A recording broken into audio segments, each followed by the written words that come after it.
नमस्कार, बहुत स्वागत है आप सभी का। आप देख रहे हैं स्पेशल रिपोर्ट। मैं हूं आपके साथ जया मिश्रा। बुलेटिन की शुरुआत करेंगे और सबसे पहली खबर कोलकाता से आपके सामने रखने जा रहे हैं। कोलकाता में मेसी के फैंस भड़क गए। दरअसल सॉल्ट लेक स्टेडियम में फैंस की नाराजगी दिखी। कोलकाता में मेसी से नहीं मिल पाने पर फैंस बेहद नाराज दिखे। लोगों ने स्टेडियम में कुर्सी फेंकी, बोतलें फेंकी गई, सुरक्षा घेरे को तोड़ा गया। और ये देखिए तस्वीरें आपको दिखा रहे हैं, स्टेडियम की तस्वीरें आप देख रहे हैं। स्टेडियम में घुसे मेसी के फैन और वो चाहते थे कि वो मेसी से मिल सके, लेकिन जब बात नहीं बनी तो गुस्सा देखने को मिला। मेसी को देखने की चाहत में फैंस ने हंगामा किया और वहां पर देखिए स्टेडियम में कैसे बोतलें फेंकी गई, सामान फेंके गए, कुर्सियां फेंकी गई। लोगों की बेहद नाराजगी रही। सुरक्षा घेरे को तोड़ते हुए लोग दिखे। सॉल्ट लेक स्टेडियम ये आप देख रहे हैं, जहां पर मेसी के फैंस पहुंचे थे। वो चाहते थे कि वो मिल सके मेसी से, लेकिन मुलाकात नहीं हो पाई। जब बात नहीं बन पाई तो उनके फैंस बेहद नाराज दिखे। और ये देखिए मेसी को आप देख रहे हैं, इन्हीं को देखने की चाहत में हजारों की संख्या में लोग पहुंचे थे। वो चाहते थे कि मुलाकात हो सके मेसी से, लेकिन फैंस की नाराजगी कुछ इस कदर बढ़ी कि स्टेडियम में आपाधापी का माहौल दिखा। कुर्सियां फेंकी गई, बोतलें फेंकी गई और वहां जो सुरक्षा कर्मी थे उनके लिए भी इसे संभालना, इसे नियंत्रित करना भारी पड़ता हुआ दिखा। सुरक्षा घेरे को तोड़ते हुए स्टेडियम में फैंस घुस गए। डीडी स्पोर्ट्स पे और इसकी ओटीटी प्लेटफॉर्म में भी ये उपलब्ध है। और देखिए कोलकाता हंगामे पर जांच कमेटी का गठन। बंगाल सरकार ने जांच कमेटी का गठन किया। रिटायर्ड जस्टिस की अध्यक्षता में जांच कमेटी का गठन हुआ। ये बड़ी जानकारी आपको दे रहे हैं। कोलकाता हंगामे की जांच कमेटी में 3 सदस्य होंगे जो कि इस पूरे मामले की जांच करेंगे। कोलकाता हंगामे को सीएम ममता ने मिसमैनेजमेंट बताया है। सीएम ममता का कहना है कि मेसी और खेल प्रेमियों से माफी मांगती हूं। जांच कमेटी में 3 सदस्य होंगे, इस पूरे मामले की जांच करेंगे क्योंकि मेसी की सुरक्षा को लेकर भी सवाल है।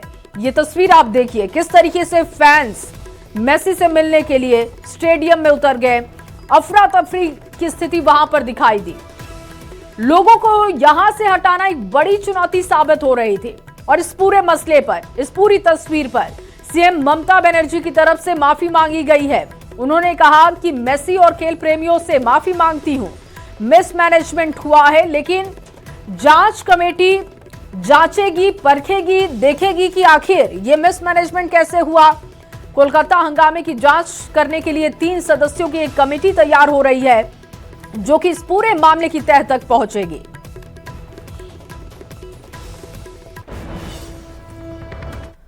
तो अर्जेंटीना के दिग्गज footballer Lionel Messi GOAT India tour पर कोलकाता में हैं। कुछ देर पहले उन्होंने अपनी 70 फीट ऊंची प्रतिमा का अनावरण किया। बॉलीवुड के किंग खान शाहरुख खान से मुलाकात की। यह समारोह युवा भारती क्रीडांगन स्टेडियम में हुआ। 2022 फीफा विश्व कप विजेता मेसी कोलकाता में विभिन्न कार्यक्रम में हिस्सा लेने के लिए पहुंचे हैं। वो बंगाल की मुख्यमंत्री ममता बनर्जी और भारतीय क्रिकेट टीम के पूर्व कप्तान सौरभ गांगुली से भी मुलाकात करेंगे।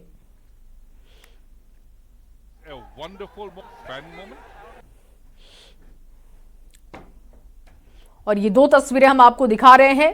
भारत आए हुए हैं मेसी। सॉल्ट लेक स्टेडियम में मेसी पहुंचे थे जहां पर फैंस उनसे मिलना चाहते थे और वो सुरक्षा घेरे को तोड़ते हुए दिखाई दिए। दूसरी तरफ तस्वीर आप देख रहे हैं, कई कार्यक्रम उनके थे जिसमें वो पहुंचे हुए थे। मेसी को देखकर फैंस झूमे, खचाखच भरा हुआ था स्टेडियम, लेकिन एक समय के बाद फैंस को काबू में कर पाना बहुत मुश्किल हुआ। वहां पर हंगामे की तस्वीर भी दिखी। अब देखिए ये 3 तस्वीरें हम आपको दिखा रहे हैं, अलग अलग कार्यक्रम जिसमें हिस्सा लेने के लिए मेसी भारत पहुंचे हुए हैं। और अब जानकारी ये भी है कि मेसी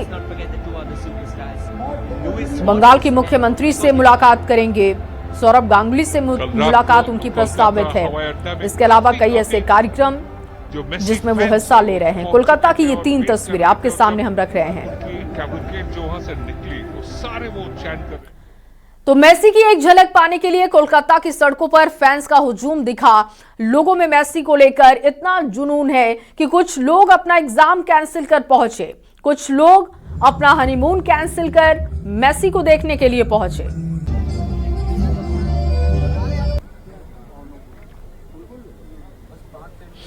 तो सॉल्ट लेक स्टेडियम में मेसी पहुंचे थे, जहां पर उनके स्वागत में देखिए कार्यक्रम का आयोजन किया गया था।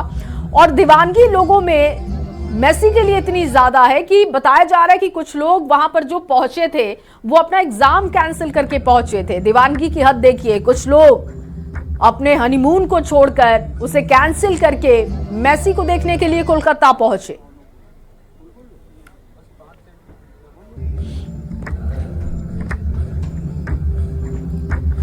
और अब बात गोवा अग्निकांड की होगी। गोवा नाइट क्लब आग मामले के मुख्य आरोपी सौरभ और गौरव लूथरा अब थाईलैंड से भारत लाने की तैयारी उन पर हो रही है। जानकारी के मुताबिक दोनों आरोपियों के पासपोर्ट को रद्द कर दिया गया है।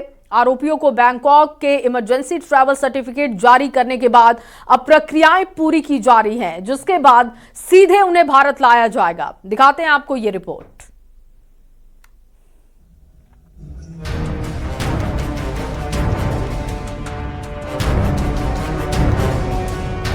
7 दिसंबर को गोवा के नाइट क्लब में आग लगी, 25 लोगों की जान गई, गिरफ्तारियां हुई और शिकंजा क्लब के मालिक सौरभ और गौरव लूथरा पर कस गया।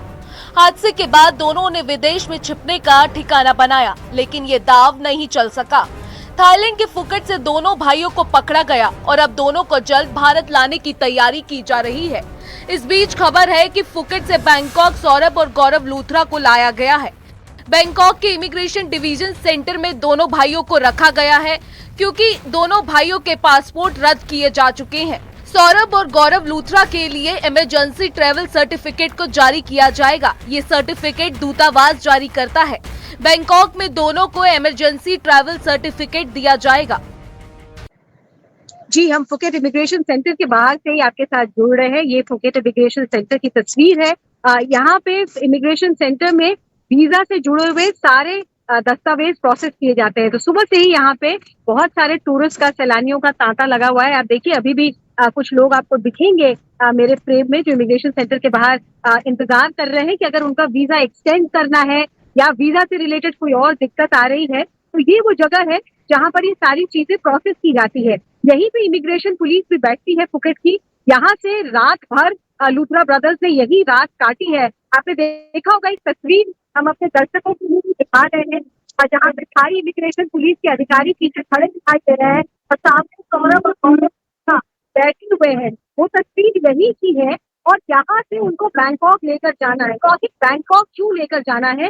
बैंकॉक इसलिए लेकर जाना है क्योंकि उनका पासपोर्ट कैंसिल हो चुका है। पासपोर्ट कैंसिलेशन का मतलब है कि अब उनके पास कोई ऐसा दस्तावेज नहीं है जिसके बेसिस पे वो भारत तक जा सके। उसके लिए इमरजेंसी सर्टिफिकेट इशू करना पड़ता है। दरअसल इमरजेंसी ट्रैवल सर्टिफिकेट एम्बेसी की ओर से जारी किया जाता है। ये दस्तावेज तब जारी किया जाता है जब किसी भारतीय नागरिक के पासपोर्ट, वीजा या अन्य दस्तावेज उपलब्ध ना हो या किसी कारण से वैध ना हो।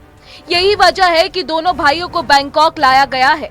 लूथरा भाइयों को भारत सरकार की मांग पर थाईलैंड पुलिस ने फुकेट से हिरासत में लिया था। ये सर्टिफिकेट जारी होते ही दोनों की भारत वापसी का रास्ता पूरी तरह साफ हो जाएगा। इन प्रक्रियाओं के पूरा होने के बाद लूथरा ब्रदर्स को सीधे भारत लाया जाएगा, जहां उन्हें गोवा नाइट क्लब अग्निकांड से जुड़े आरोपों के तहत संबंधित जांच एजेंसियों के सामने पेश किया जाएगा। Bureau report, news 18।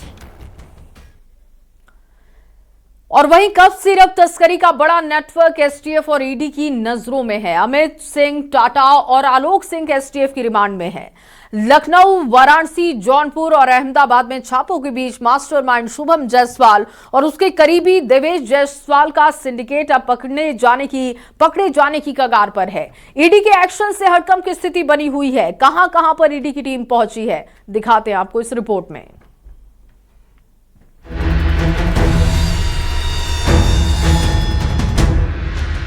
कब सिर्फ माफिया पर कसता शिकंजा,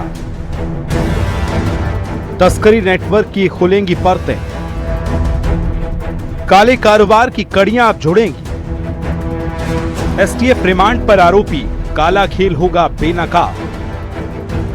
कब सिर्फ तस्करी मामले में एसटीएफ को आरोपी अमित सिंह टाडा और आलोक सिंह की पुलिस कस्टडी रिमांड मिल गई है।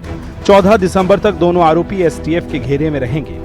एसटीएफ इन दोनों आरोपियों से हिरासत में लेकर कफ सिरफ तस्करी से जुड़े वित्तीय लेन देन और फर्जी फर्मों के नेटवर्क के संबंध में बारीकी से पूछताछ करेगी। ये कार्रवाई कफ सिरफ की अवैध तस्करी के पूरे जाल को तोड़ने की दिशा में अहम कदम माना जा रहा है।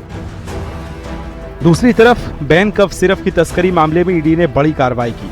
25 ठिकानों पर ईडी की छापेमारी का एक्शन देखा जा रहा है। लखनऊ, वाराणसी, जौनपुर, सहारनपुर के साथ साथ अहमदाबाद और रांची में ईडी की ताबड़तोड़ कार्रवाई जारी है। लखनऊ में जहां बर्खास्त सिपाही आलोक सिंह कोठी पर ईडी का छापा पड़ा है।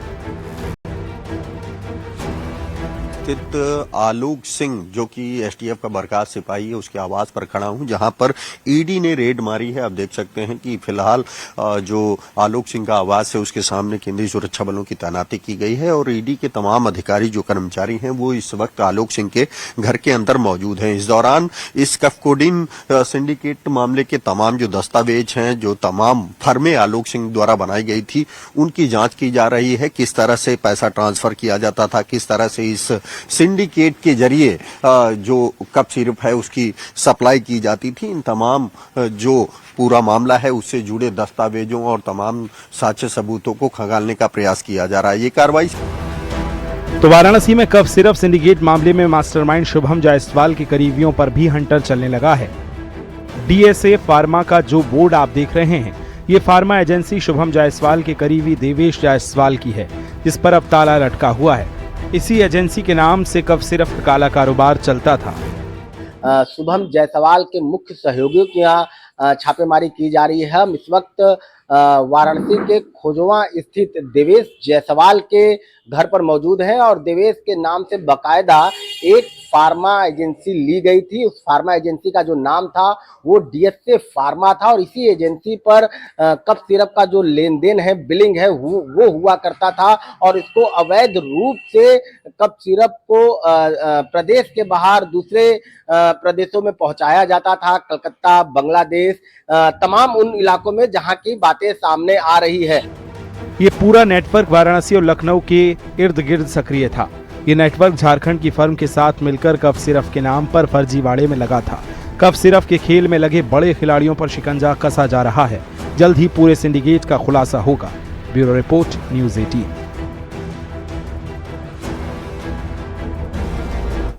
और अब कहानी लुटेरी दुल्हन की नहीं बल्कि दूल्हा नटवर लाल की, जो पेपर में शादी का इश्तेहार देता था, जिसने डॉक्टर से लेकर टीचर तक को ठगा है और इस बार 5वीं शादी की तैयारी में था, लेकिन सेहरा नहीं मिली, उसे सलाखें मिली हैं। दिखाते हैं आपको ये रिपोर्ट।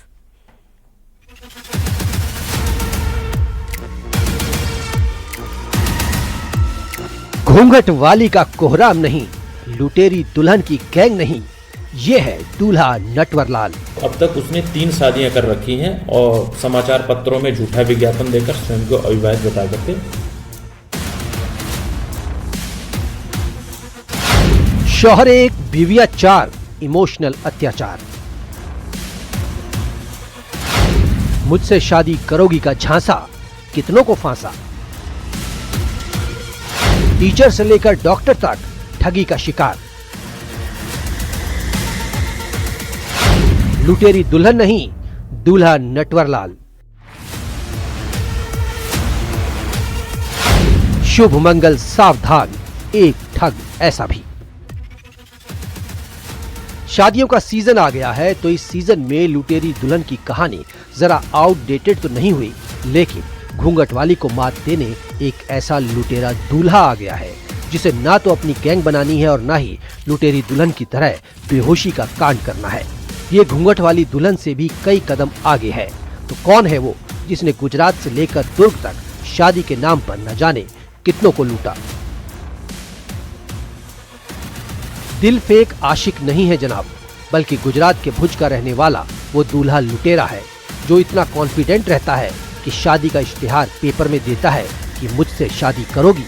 इस दूल्हे नटवर लाल का शिकार हुई दुर्ग की रहने वाली एक टीचर। 2021 में 7 फेरे हुए, 3 साल बाद पता चला ये हम सफर नहीं बल्कि नटवर लाल है।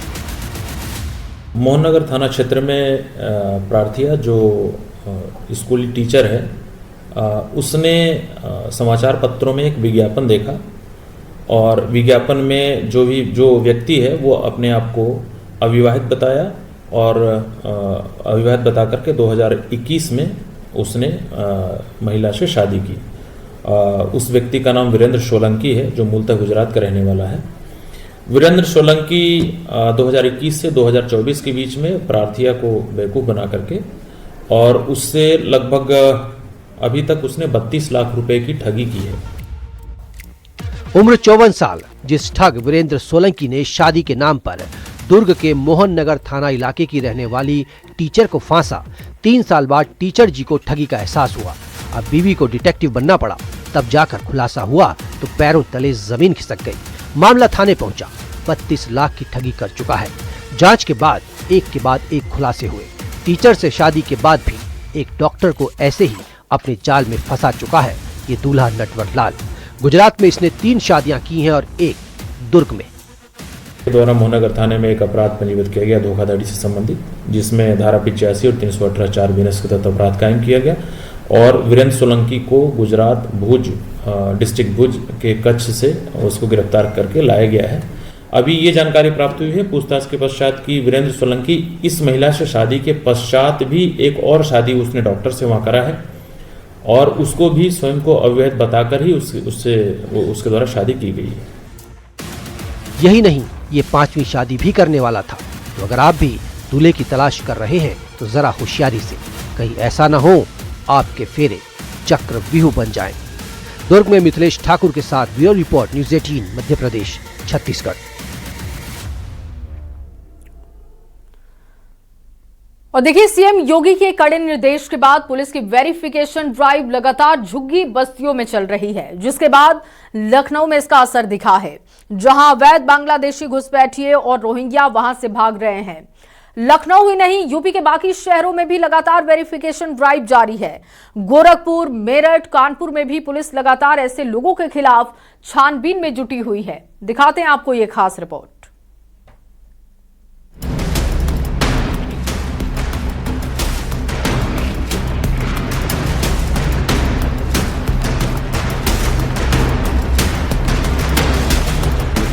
योगी सरकार के एक्शन से अवैध बांग्लादेशी डरकर भाग रहे हैं।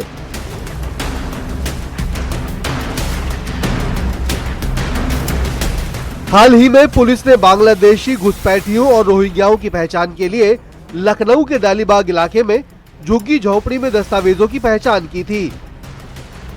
इसके बाद कई संदिग्ध फरार हो गए। डालीबाग इलाके से लोग बस्ती खाली करके भागे।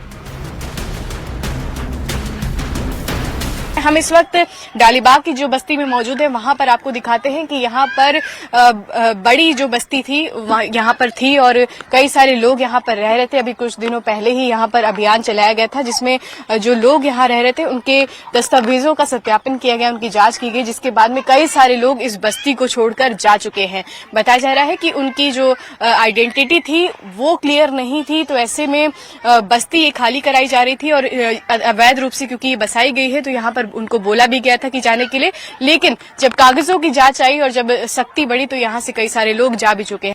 पुलिस की चेकिंग के दौरान पता चला कि यहाँ पर एक झुग्गी में अवैध मदरसा भी चल रहा है। मदरसे में कई धार्मिक किताबें झोपड़ी में मिली हैं और अटेंडेंस रजिस्टर भी मिले हैं। कई सारी किताबें यहाँ पर रखी हुई हैं, जिनमें ज्यादातर में सभी में उर्दू में लिखा हुआ है और कई सारी चीजें ऐसी रखी हैं जो कि धार्मिक चीजों से जुड़ी हुई पता चलती हैं। यहाँ पर ये सामान आप देख रहे हैं कि यहाँ पर किताबें रखी हुई हैं, कई सारे बैग्स हैं। यहाँ पर आप इधर राइट हैंड साइड पे देखेंगे एक व्हाइट बोर्ड है और इसी तरह से यहाँ इस झोपड़ी की बात करें तो यहाँ कई सारा सामान है। कि ये माला देखेंगे आप और इस तरह से कुछ किताबें और नोटबुक्स हैं जिसमें यहाँ पर नाम भी लिखे हुए हैं। आपको यहाँ पर नाम बताते हैं, यहाँ पर कई सारे नाम लिखे हुए हैं। ये एक अटेंडेंस रजिस्टर जैसा पता चलता है। यहाँ पर मेरठ में भी ऑपरेशन घुसपैठिया चलाया जा रहा है। ड्रोन से भी घुसपैठियों पर नजर रखी जा रही है। मेरठ पुलिस अभी तक 6,500 से ज्यादा घुसपैठियों के बारे में जानकारी इकट्ठा कर चुकी है। जो लोग प्रदेश के बाहर से आए हैं, सर्वप्रथम उनको चेक किया जा रहा है और ऐसे करीब 6,500 लोगों को चेक करके उनके आईडी अभी तक पुलिस ने लिए हैं। इनको जो उनके मूल जनपद के निवास हैं वहां पर प्रेषित किया गया है पुलिस को, और वहां से सूचना मांगी गई है। सत्यापित होने के पश्चात जो सूचना आएगी उसके आधार पर इसमें अग्रिम कार्यवाही की जाएगी। कानपुर में भी विशेष अभियान चलाया जा रहा है। इसके लिए पुलिस की स्पेशल टीमें बनाई गई हैं, जो झुग्गी बस्तियों में जाकर बांग्लादेशी घुसपैठियों, रोहिंग्याओं की तलाश में चेकिंग कर रही हैं। खुद पुलिस कमिश्नर ने अवैध रूप से बसी बस्तियों में जाकर वेरिफिकेशन किया। झारखंड में, वेस्ट बंगाल और असम में भेजी थी। हमारी टीमों ने वहां पर वहां की पुलिस के सहयोग से वेरिफिकेशन का ड्राइव चलाया है, और मैक्सिमम जो हमारे यहाँ से जिन लोगों का हम लोग सूची लेके गए थे उनके सत्यापन, जो आइडेंटिटी कार्ड थे, तो काफी का सत्यापन हो चुका है। और टीमें जैसे ही वापस आ जाएंगे तो उनकी जो फाइंडिंग्स हैं उसके साथ उसको आपके साथ साझा करेंगे। कानपुर के थाना कल्याणपुर इलाके इंदिरा नगर में बनी दर्जनों झुग्गियों में यह अभियान चलाया गया। अब तक 1100 से ज्यादा संदिग्धों की पहचान हुई है। करीब 250 लोगों की नागरिकता कंफर्म करने के लिए 4 राज्यों में टीमें भेजी गई हैं। मुख्यमंत्री के आदेश के बाद रोहिंग्या और बांग्लादेशियों के खिलाफ एक अभियान की शुरुआत हुई, जो संदिग्ध है। और ऐसे में न्यूज 18 टीम कानपुर के एक ऐसी बस्ती में ज्यादा कैमरे की नजर आ रही है, यहाँ रोहिंग्या और बांग्लादेशियों की एक लंबी फेरिस्त है। हालांकि आधार कार्ड जिनके पुलिस चेक कर रही है, आप देख सकते हैं कि कानपुर के अंदर 3 टीम्स बनाई गई, जो एडिशनल डीसीपी के नेतृत्व में। कानपुर में ऐसी 3 टीम्स लगातार हर बस्ती में जाकर पूछताछ करें। ऐसे 700 लोगों की एक लंबी लिस्ट को तैयार किया गया है। आशीष पांडे के साथ अमित गंजू, न्यूज 18 कानपुर।